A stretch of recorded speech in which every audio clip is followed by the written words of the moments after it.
Welcome to StudyBong YouTube channel. Today our class physics অভিকর্ষ বল সম্পর্কে। তো আমরা প্রথমেই জেনে নেব অভিকর্ষ বল কি। পৃথিবী তার কেন্দ্র অভিমুখে সকল বস্তুকে যে বল দ্বারা আকর্ষণ করে সেই বলকেই অভিকর্ষ বা অভিকর্ষ বল বা মাধ্যাকর্ষণ বল বা গ্র্যাভিটি বলে। গ্র্যাভিটি সর্বপ্রথম নিউটন অভিকর্ষজ বল সম্পর্কে ধারণা দিয়েছিলেন। কিভাবে ধারণাটা তিনি পেয়েছিলেন? তো একটা গল্প আছে এ সম্পর্কে। নিউটন একদিন আপেল গাছের নিচে বসে ভাবছিলেন, তার বিভিন্ন সায়েন্সের বিষয়ে আর কি ভাবছিলেন। তো এমন সময় তার মাথায় একটি আপেল এসে পড়ে।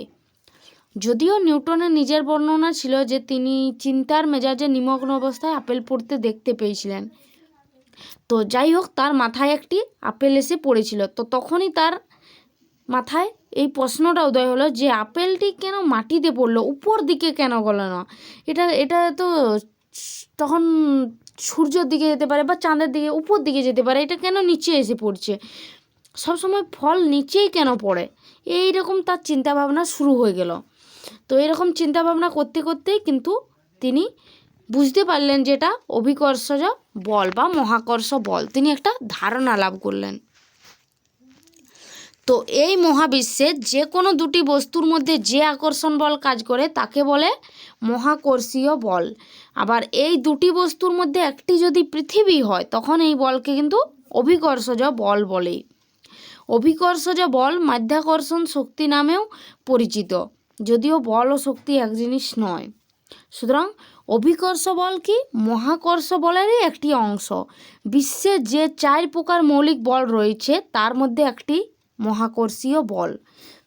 তাহলে মহাকর্ষ অভিকর্ষের ডিফারেন্স কি? মহাকর্ষ অভিকর্ষের ডিফারেন্সটা হচ্ছে, মহাকর্ষ কি? মহাবিশ্বের যে কোনো দুটি বস্তুর মধ্যে পারস্পরিক আকর্ষণ, ঠিক আছে। আর অভিকর্ষ হচ্ছে কোনো বস্তুর উপর পৃথিবীর আকর্ষণটাই অভিকর্ষ। এবারে মহাকর্ষ বলের আকর্ষণ শক্তিটা কিন্তু অনেকটা কম হয়, আর অভিকর্ষ বলের আকর্ষণ শক্তিটা তুলনামূলকভাবে বেশি হয়। এছাড়া আর কি ডিফারেন্স আছে? মহাকর্ষীয় বলের মান ভর এবং দূরত্বের উপর নির্ভর করে, আর অভিকর্ষজ ত্বরণ মানে অভিকর্ষজ যে বলটা তার ভর এবং দূরত্বের উপর নির্ভর কিন্তু করে না। আর কি আছে? মহাকর্ষ বলটা ঊর্ধ্বমুখী কিন্তু অভিকর্ষটা নিম্নমুখী। নিম্নমুখী কেন? কারণ পৃথিবী টানছে অভিকর্ষ বল। অভিকর্ষ বল তো পৃথিবীর যে কোনো বস্তুকে আকর্ষণ, সেটাই তো অভিকর্ষজ বল। তাহলে কি মহাকর্ষ বলটা অভিকর্ষ নয়? অভিকর্ষটা হচ্ছে নিম্নমুখী বল আর মহাকর্ষটা হচ্ছে ঊর্ধ্বমুখী বল। মহাকর্ষ হচ্ছে দুটো বস্তুর মধ্যে আকর্ষণ, মহাবিশ্বের যে কোনো দুটি বস্তু হতে পারে। অভিকর্ষ হচ্ছে পৃথিবীর আকর্ষণটা কোনো বস্তুর উপরে যে আছে সেইটাই অভিকর্ষ। তাহলে ক্লিয়ার হলো অভিকর্ষ কী আর মহাকর্ষ কী? ক্লিয়ার? তো মহাকর্ষ বলকে আমরা একটা সূত্র দিয়ে প্রকাশ করি, আবার অভিকর্ষ বলকেও প্রকাশ করি। তো মহাকর্ষ বলকে আমরা কি সূত্র দ্বারা প্রকাশ করি? মহাকর্ষ বলকে আমরা প্রকাশ করি এফ সমান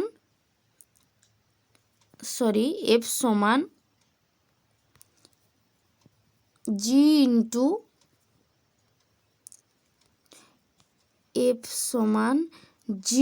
into m1 m2 by R square. এখানে জি হচ্ছে মহাকর্ষীয় ধ্রুবক।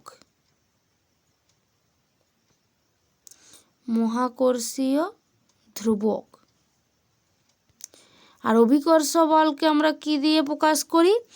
অভিকর্ষ বলকে আমরা এফ সমান mg হিসেবে প্রকাশ করি। অভিকর্ষ বল সমান এফ সমান mg।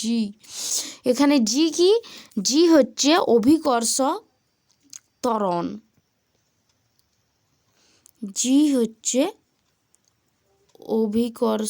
ত্বরণ। তাহলে অভিকর্ষকে প্রকাশ করি এফ সমান mg আর মহাকর্ষকে প্রকাশ করি এফ সমান G into m1 m2 by R square. তো মহাকর্ষের উদাহরণ কি? চাঁদ এবং পৃথিবীর মধ্যে আকর্ষণ। আর অভিকর্ষের উদাহরণ কি?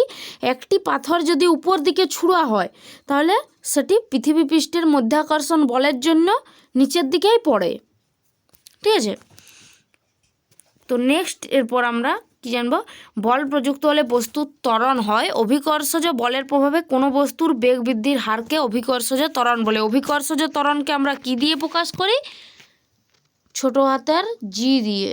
আর বড় হাতের জি মানে কি? মহাকর্ষীয় ধ্রুবক। তো এরপর আমরা কিছু এমসিকিউ দেখে নেব। কি আছে? মাধ্যাকর্ষণ শক্তি কে আবিষ্কার করেন? Sir Isaac Newton. একটু আগে আমরা জানলাম কিভাবে নিউটন আবিষ্কার করেছিলেন।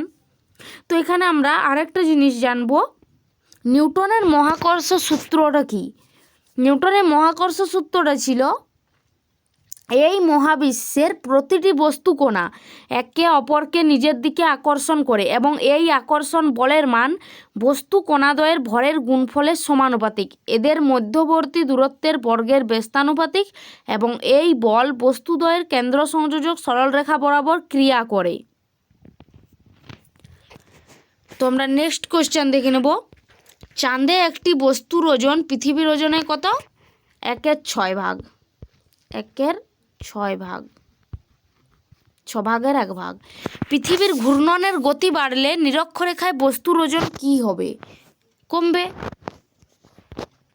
পৃথিবীর ঘূর্ণনের গতি বাড়লে নিরক্ষরেখায় বস্তুর ওজনটি হ্রাস পাবে। ঘূর্ণনের গতি যদি বাড়ে তবে নিরক্ষরেখায় বস্তুর ওজন কমবে, অর্থাৎ হ্রাস পাবে। তো আজকের ক্লাস আমাদের এই পর্যন্তই। তোমাদের যদি ক্লাসটি ভালো লাগে তোমরা প্লিজ লাইক, কমেন্ট, শেয়ার এবং সাবস্ক্রাইব করতে ভুলবে না। বাই বাই, দেখা হচ্ছে নেক্সট ক্লাসে। Thank you.